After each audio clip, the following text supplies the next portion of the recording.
This is Dr. Andrew Jones. In this edition of Veterinary Secrets, I'm going to discuss why pet owners are discriminated against, why this is wrong, and how we can change it.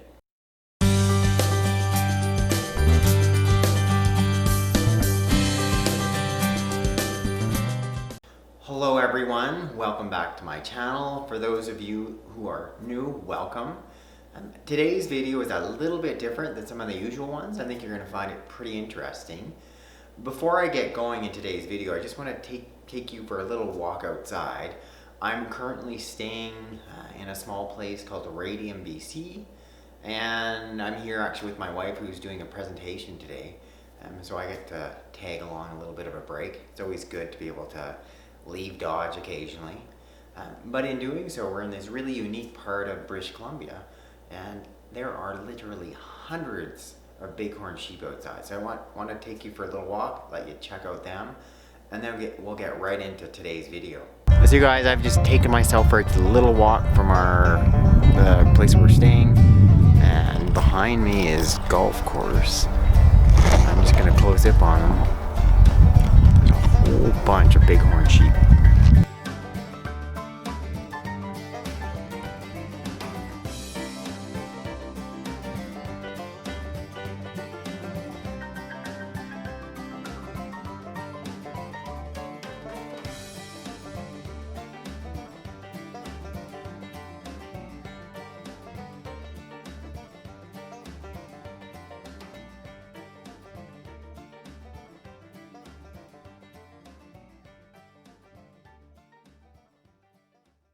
If you're a dog or cat owner, as pretty much anyone who's watching this video is, then you've been discriminated against in some way, just being a pet owner, in terms of perhaps of going somewhere. You're restricted from walking in a certain place because you happen to have a pet and you're a pet owner. Well, currently, through many parts of the world, in particular the area where I live, there is a big shortage on housing. And it's really difficult, period, just to find any type of affordable housing. On top of that fact, there's, the government has written out certain agreements, called these rental tenancy agreements, to rights to essentially protect renters, and then give certain guides in terms of these people that own these properties, what they can and can't do. But part of it right now, and this is pretty much universal throughout most places in the world, you can pretty much write in a clause that says no pets. I'm completely banning pets. And you cannot have a pet. And if you happen to bring a pet into your unit that you're renting, they essentially have the right to kick you out. And personally, I feel that's wrong, and I want to show you some pretty strong reasons why. Currently, landlords have a whole lot of power right now in terms of around you. If you happen to be a pet owner and you're looking to rent a property anywhere, and most of the time, essentially they can say, no pets are welcome. If you happen to get a pet, you're going to be evicted. Yet now in some areas, in particular one province in Canada called Ontario, they've actually passed legislation essentially making that illegal, so that these landlords can no longer evict people if they happen to bring in pets. What they've essentially eliminated is the no pet policy. And there's a couple of big reasons behind this. First of all, it's the recognition that pets are part of the family. They're part of my family, part of your family.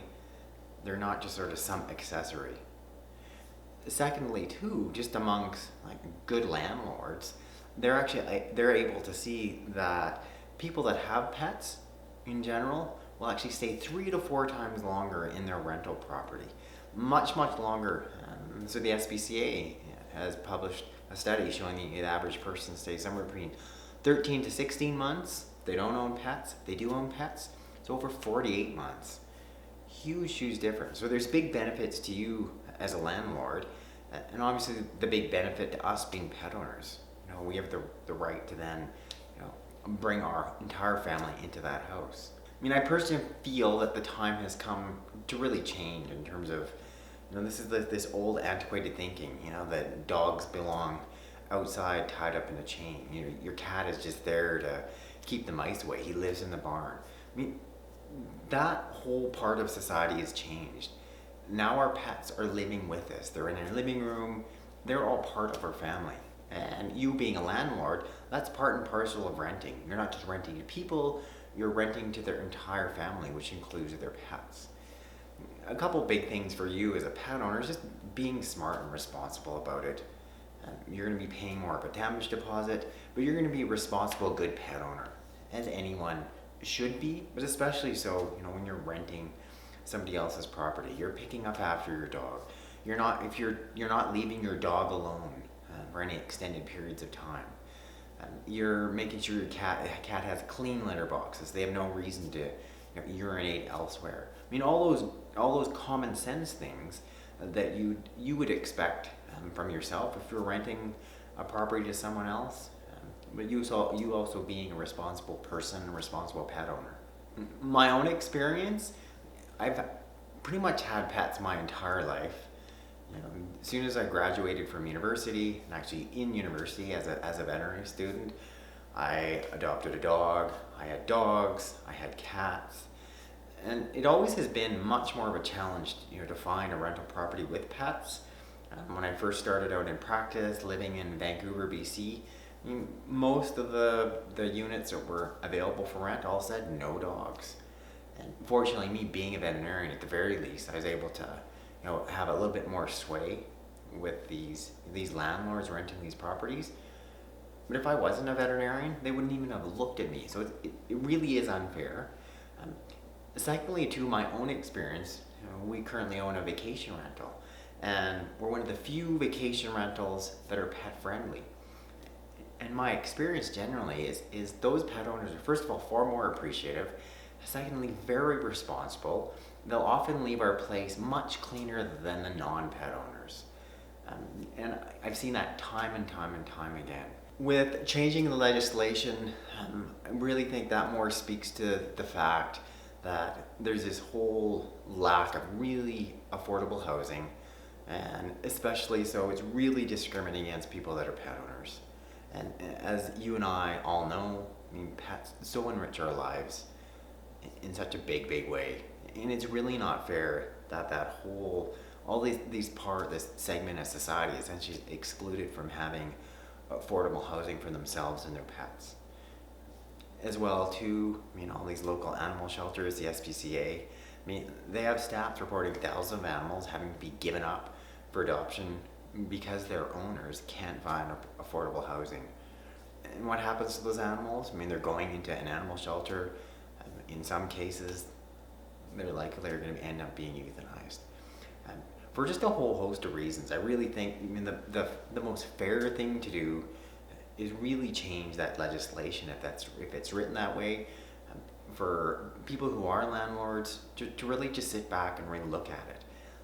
That really is not fair to discriminate on that whole group of society, all of us that are pet owners.